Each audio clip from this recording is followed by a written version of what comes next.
বিসমিল্লাহির রহমানির রহিম। আমরা পূর্বের আলোচনার ধারাবাহিকতায় জীববিজ্ঞানের অষ্টম অধ্যায় রেচন অংশটি নিয়ে আলোচনা করছি। তো এখানে কিডনির অভ্যন্তরীণ একটি বিশেষ অংশ, সেটি হলো নেফ্রন। এই নেফ্রনের গঠন নিয়ে এখানে আলোচনা আছে। আসলে কিডনির ভেতরে যে শাসন যন্ত্রটি আছে তার একটি ক্ষুদ্র একক অংশের নাম হলো গ্লুমারিউলাস। তারই ভিতরে এই নেফ্রন নামক অংশটি তোমার একটা ক্ষুদ্র একক হিসেবে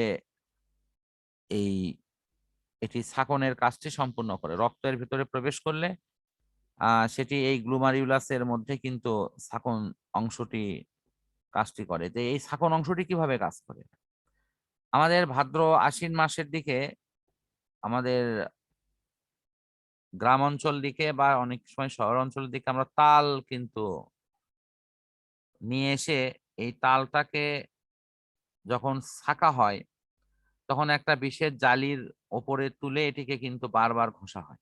ঘষলে নিচে কিন্তু টুপ টুপ করে রস পড়ে। তোমরা এই দৃশ্য নিশ্চয়ই দেখছো।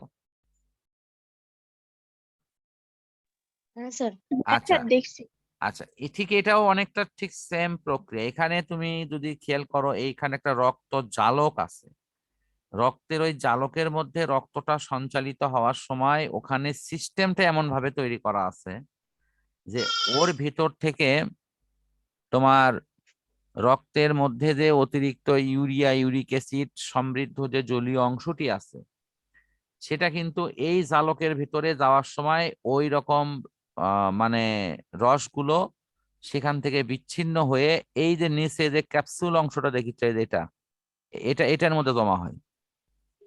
এটার মধ্যে জমা হয়, এটা তখন এই পথ দিয়ে এইরকম পথ দিয়ে ঘুরে ঘুরে এই যে তোমার লুফ, এই লুফের ভিতর ঢোকে। এটা আসলে লুফের বাংলাটা হলো ফাঁস।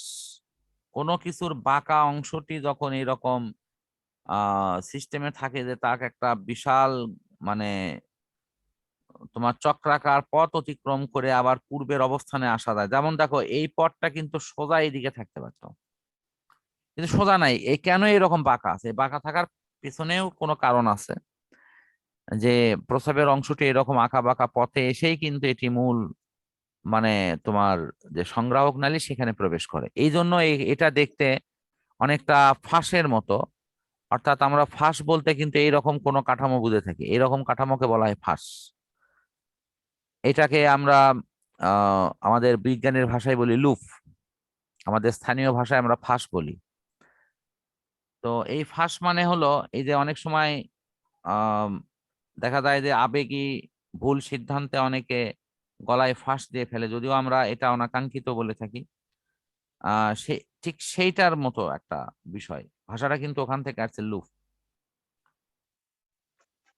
তো এখন প্রশ্ন হলো যে এই হেনরি লুফের অংশটি পার হয়ে মূত্রের অংশগুলো এই ইউরেটার বা সংগ্রাহক নালী দিয়ে এটি মূত্রথলিতে গিয়ে জমা হবে।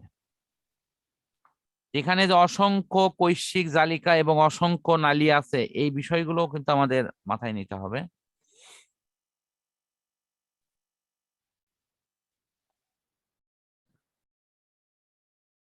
তাহলে নেফ্রনের এই যে গঠনগুলো এখানে দেয়া আছে, রক্তজালক অসংখ্য শাখা প্রশাখায় বিভক্ত হওয়া। এটার মূল উদ্দেশ্যই কিন্তু একটা, সেটি হলো এই রক্তের অংশটা যাতে সেকে সেখান থেকে মানে তোমার এই তরল জলীয় অংশটা পৃথক হতে পারে, সেই কাজটি কিন্তু সম্পূর্ণ করা এর মূল উদ্দেশ্য। আশা করি এটা তোমরা ক্লিয়ার বুঝতে পারছো। এখানে কোনো প্রশ্ন আছে? না স্যার। আচ্ছা, ঠিক আছে। তারপরেও তোমরা এটা পড়ে কোথাও কোনো সমস্যা মনে হলে আমাকে অবশ্যই ইনফর্ম করো। তা আমরা নেক্সট অংশ দেখব, সেটা হলো একটা নেফ্রনের কার্যাবলী। এই যে নেফ্রনের কার্যাবলী যেটা আমরা এর আগে দেখলাম, এই যে হেনরি লুফ, এই যে অংশটি এখানে, এই যে হেনরি লুফের অংশ সাথে দেখো কিভাবে রক্ত জালকের অংশগুলো লাগানো আছে।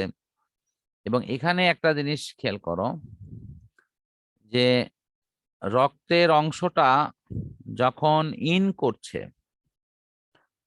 এই যে এটা হলো ধমনীতে রক্তের প্রবেশ, এটা কিন্তু লাল অংশটা কিন্তু ধমনী, ঠিক আছে। এই ধমনী রক্তটা তোমার কোথায় যাচ্ছে? কিডনির ভিতর ঢুকছে। কিডনির ভিতর ঢুকে সেটা পরিশ্রুত করে নিয়ে এটা যখন বের হচ্ছে, দেখো হেনরি লুপের চারদিকের পেঁচানো আছে, কিন্তু বের হয়ে যখন যাচ্ছে তখন কিন্তু এটা শিরা। এর কারণটা কি? কারণ কারণ লেখা আছে ইউরিয়া মুক্ত পরিশোধিত রক্ত শিরায় প্রত্যাবর্তন। এর অর্থ হচ্ছে যে রক্তটা কিন্তু হৃৎপিণ্ড থেকে ধমনীর মাধ্যমে এই কিডনির মধ্যে প্রবেশ করছে।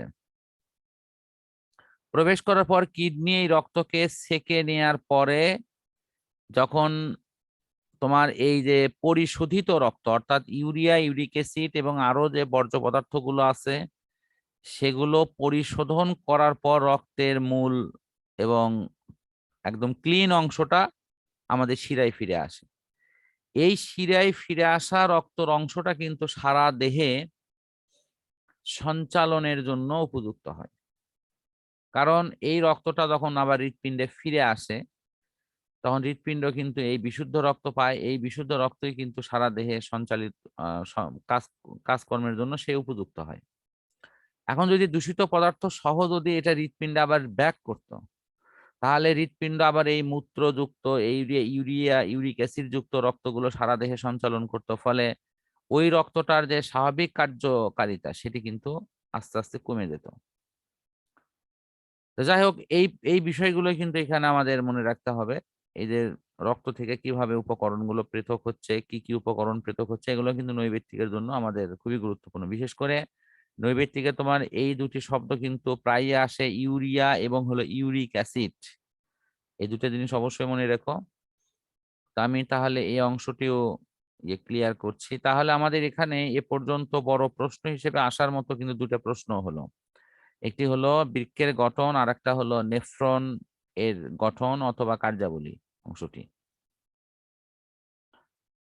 তো এখন আমরা দেখব কিডনি সংক্রান্ত আরেকটি গুরুত্বপূর্ণ প্রশ্ন আছে, সেটি হলো ডায়ালাইসিস নিয়ে। ডায়ালাইসিসে যাওয়ার আগে আমাদের কিডনির কার্যাবলী নিয়ে আমাদের আলোচনা আসবে। আমরা পরবর্তী যে কার্যক্রমে আমরা এই ডায়ালাইসিস নিয়ে ইনশাআল্লাহ আলোচনা করব। তো আজকের এই অংশে এই বৃক্কের কাজ এই অংশটি নিয়ে আমি এখন কথা বলবো। আমাদের প্রত্যেকটা ব্যক্তি প্রতিদিন কমপক্ষে 2 থেকে 3 লিটার পানি কিন্তু গ্রহণ করতে হয়। স্বাভাবিক পরামর্শে এটি 3 লিটার পানি স্বাভাবিকভাবেই একজন মানুষের জন্য উপযুক্ত বলে ধরে নেওয়া হয়, কিন্তু তারপরেও দেহ এবং পরিবেশ ভেদে এই পানির পরিমাণটি কম বেশি হতে পারে। যেমন একজন মানুষ গ্রীষ্মের সময়ে হয়তো সে 4-5 লিটার পানিও খাইলে তার খুব বেশি সমস্যা হয় না, বা শীতকালে দেখা যাচ্ছে যে তার 3 লিটার পানির হয়তো প্রয়োজন নাও হতে পারে। কাজে এই জন্য তার আবহাওয়া এবং সেখানকার পরিবেশ এবং দৈহিক গঠনের উপরেও এই পানি গ্রহণের পরিমাণটি কিন্তু নির্ভর করে। তবে স্বাভাবিক মানুষ মূত্র পরিত্যাগ করে প্রায় 1.5 লিটার, অর্থাৎ 1500 মিলিলিটার। এটি নৈবেদ থেকে কিন্তু আসে।